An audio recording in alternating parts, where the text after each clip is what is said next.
According to the deep lore, every Yu-Gi-Oh monster has a spirit that does exist in a time, place, and world across a vast cosmic sprawl.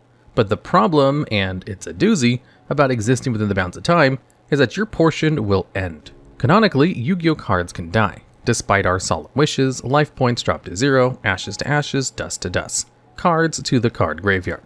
So, kicking off this list and the bucket at number 10, we have Skeletal Dragon Felgrand. This level 8 light synchro monster with 2800 base attack and defense is the zombie type retrain of Felgrand Dragon, a non-synchro light dragon with the same stat line. At first glance, this corrupted resurrection doesn't seem particularly worthy of note. The zombification is unfortunate for sure, but not really uncommon across the denizens of the dual spirits. Dragons in particular seem especially vulnerable to joining the ranks of the undead. Just look at Paladin of the Cursed Dragon and Red Eye Zombie Dragon. There were even a few Zombie Dragon Synchro rechains that released alongside Skeletal Dragon Felgrand in 2022 Dimension 4 set, including Immortal Dragon and Red Eye Zombie Dragon Lord. So, the cursed fate to befall Skeletal Dragon Felgrand is actually quite mundane, and therein lies the tragedy. Red Eye's Black Dragon and Coral Dragon are powerful lore-wise, but they are not singular. Yes, they have fallen to undeath, but there are far more of them. No biggie, Felgrand's Dragon Bot's revival, on the other hand, will be apocalyptic for the Felgrand Order of Warriors that revolves around the previously ever-living and now undying deity.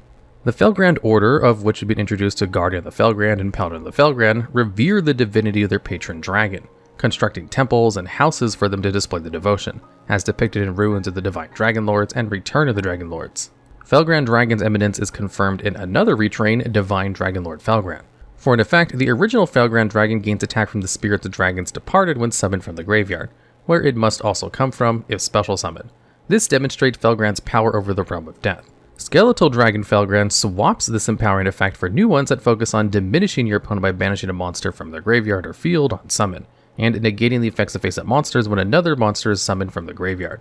What's narratively important here is that the zombie formerly known as Felgrand Dragon does not gain strength. The divine cycle is broken. Godhood and dominion over death are not enough to save Felgrand from undead corruption. Skeletal Dragon Felgrand is reduced to a shambling, mindless husk like any other creature, and the prayers of the Felgrand Order will go unanswered if they're lucky. They might not like the creature that comes when they call. Still, this fallen god only gets number 10 on this list, because it's based on a lot of reading into card names and art without canon confirmation.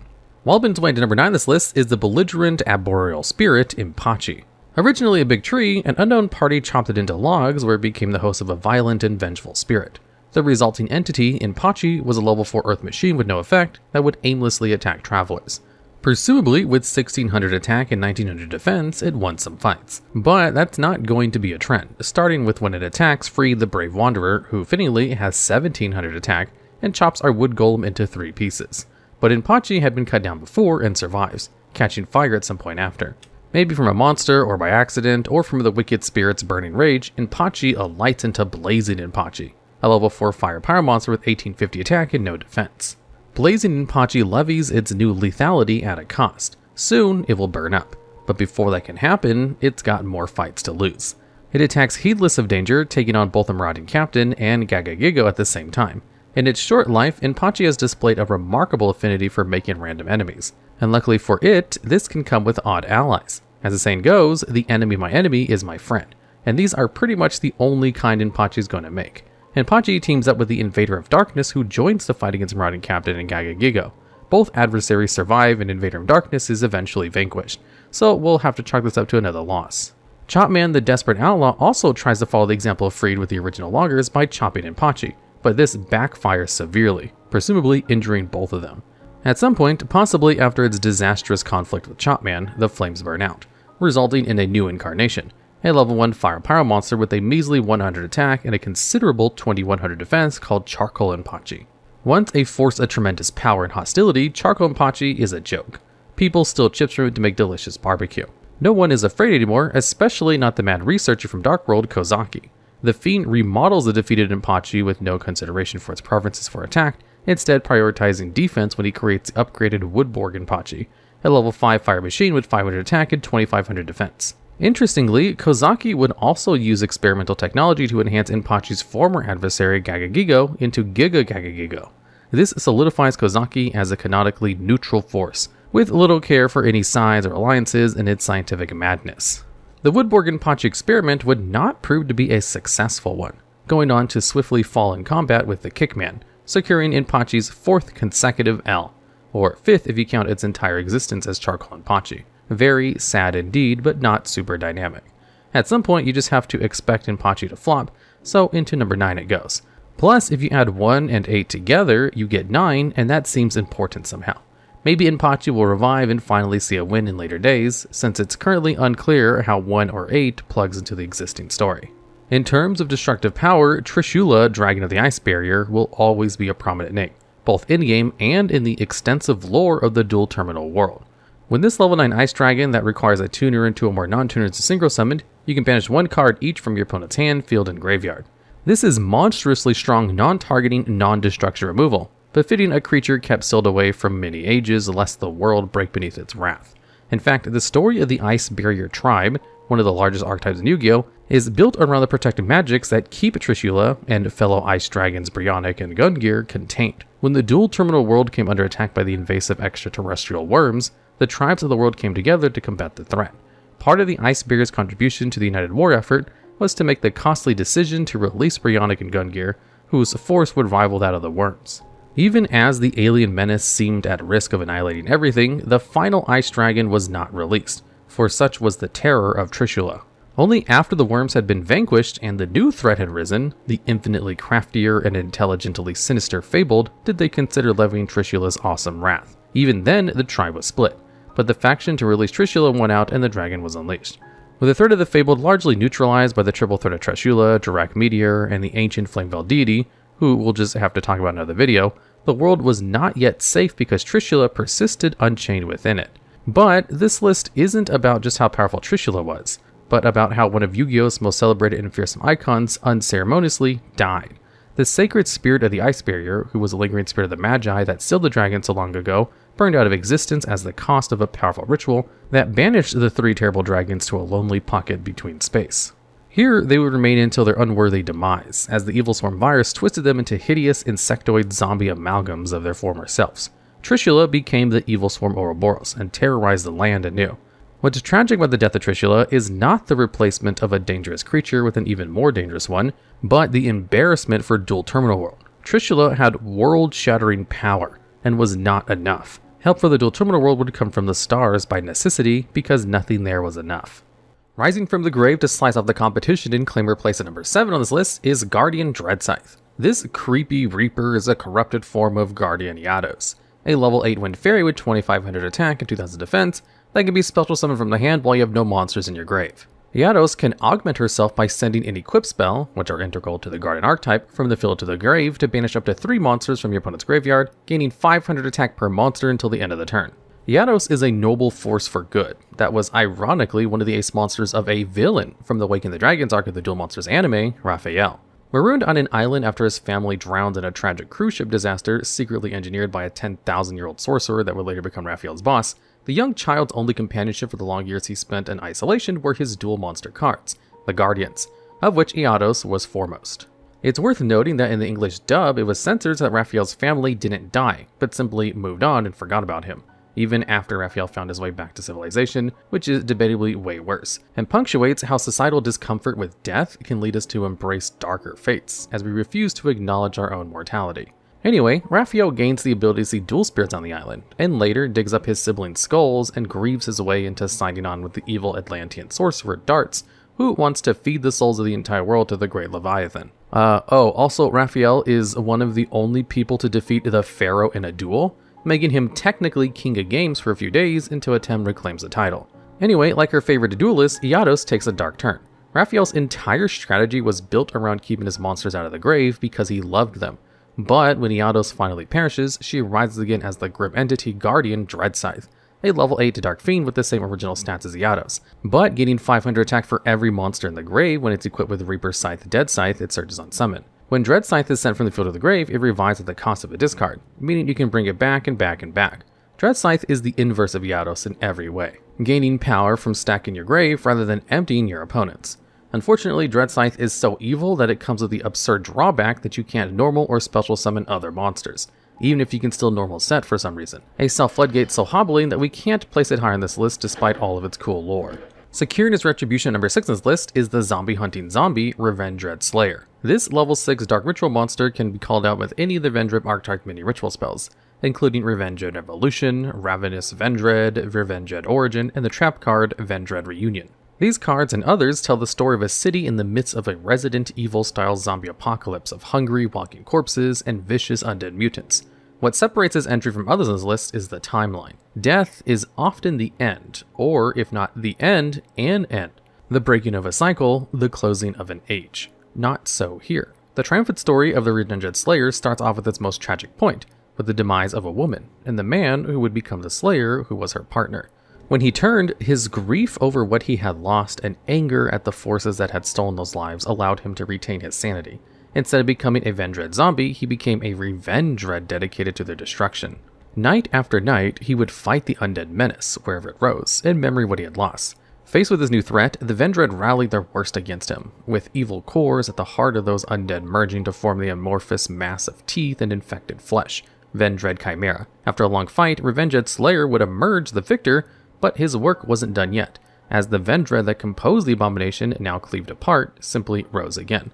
Worse, a powerful giant amongst the Vendread would emerge to challenge the would-be Slayer. The epic clash between the Slayer and the Vendread Battlelord went back and forth, with the Battlelord seeking to flay and absorb the persistent soul of the Slayer, but the rage of Revendread Slayer was not so easily quelled, and like so many of Slayer's enemies, the Battlelord wound up predictably slain. The Slayer actually absorbed a portion of the Battlelord's power, leveling up into the Revendread Executor after the battle was won.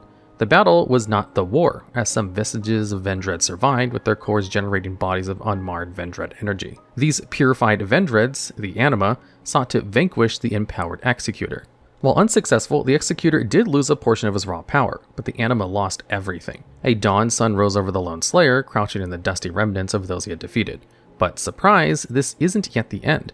While the primary threat of the Vendread had passed, the corrupting mark on the world persisted in the form of Scar of the Vendread, a mutant that languished in the sewers and shadows of the revived city. It fed on the scattered Vendread bodies it could find until it accumulated enough infected mass to become Vendread Scavenger, now powerful enough to challenge the Revendread Slayer, who had restyled himself as a Vendread Slayer after defeating the Anima and avenging his girlfriend. While perhaps less powerful than the menace he had faced before, the Vendread Scavenger was much more cunning, facing a Vendread Slayer with the same vengeful passion that empowered the Slayer so long ago, and this is where the story rests for now. Here, death is not the end, but the beginning, and still tragic. Despite all the Slayer has won, he is always defined by who he has lost. Patiently waiting for his place in our list at number 5, we have outstanding Dog Marron, the level 1 light beast with 100 attack and defense, who shovels himself back into your deck when destroyed and is a very good boy. Long ago in a modern age, very like our own, a dog wanders off. This dog is Marron, and he waits and waits for his owner to find him. Though Marron's Karen Guardian searches for him, the reunion never comes to pass. But Marron, ever loyal and dutiful, a good boy to the end and beyond, never stops waiting. 1,000 years pass, and time withers him to just dry bone and a metal tag that bears his name. But he never stops waiting. Although his original owner never finds him and a millennium goes by, the story does have a happy ending. Marron is eventually adopted by the White family of zombies, becoming the pet of the Skull Servant, and often playing with skeletal children White Prince and White Princess. They even go on vacation together in There Can Be Only One. 1,000 years is a long time for a puppy to sit in timeout, which earns him a spot on this list. But with this happy ending, he can't be placed any higher than 6. But that's okay, Marron has something better, a family. And at number 4 on this list, we have the many deaths of the Warrior of Zera. This is a level 4 Earth Warrior with 1,600 attack and defense, and is the start of an adventure with many paths and one ending. A strong fighter, Zera is not without his demons, both internal and literal fiends. He's constantly tempted by the great power that could be his with the help of devils, and seeks the sanctuary in the sky, where he might pledge himself to the holy archlords instead. Should he fail on his quest and surrender his body and soul to the demons that plague him, he will undergo the Zera ritual and become Zera the Mant, a level 8 dark ritual fiend with 2,800 attack and 2,300 defense. This theme of corruption is underscored by the Mant's anime debut as a pocket ace for Bandit Keith, the former Duel Monsters champion in America. Fittingly, at the time, Keith had been brainwashed by Mary Ishtar, who, like Zera, is another example of a tragic character falling prey to the illusion of safety offered by dark power. But this is only one of Zera's destinies, ending in a dark transfiguration narratively tantamount to death. On another path, his dark ascension comes when he fails to reach the sanctuary in the sky, instead arriving in Pandemonium, realm of the Archfiends. Here he was remade and reborn as Mazera Devile. ultimately falling to undeath as the zombie Agul Mazera. But these are the bad endings. What about the good ending where after a life spent fighting for his soul, he reaches the sanctuary of the Archlords? At first, things are fine. The warrior strives to deliver unto others the same salvation he discovered when he became Saddest, Herald of the Heaven, later ascending as Angel of Zera. This is great and cool, but if the story ended here, Zera wouldn't have the spawn on this list. The lust for power at the core of Zera, the desire that drove him when he was just a mortal warrior, never deserts. Even as an angel, he desires more and gets it, eventually becoming Archlord Zerato. But even at the pinnacle of his power, Zera desires more. The Archlords of Yu-Gi-Oh! Take a lot of inspiration from classic Christianity's hierarchy of angels in the mythos of Lucifer's rebellion, where a schism divided the heavenly body where those who turned against their god fell from grace as demons.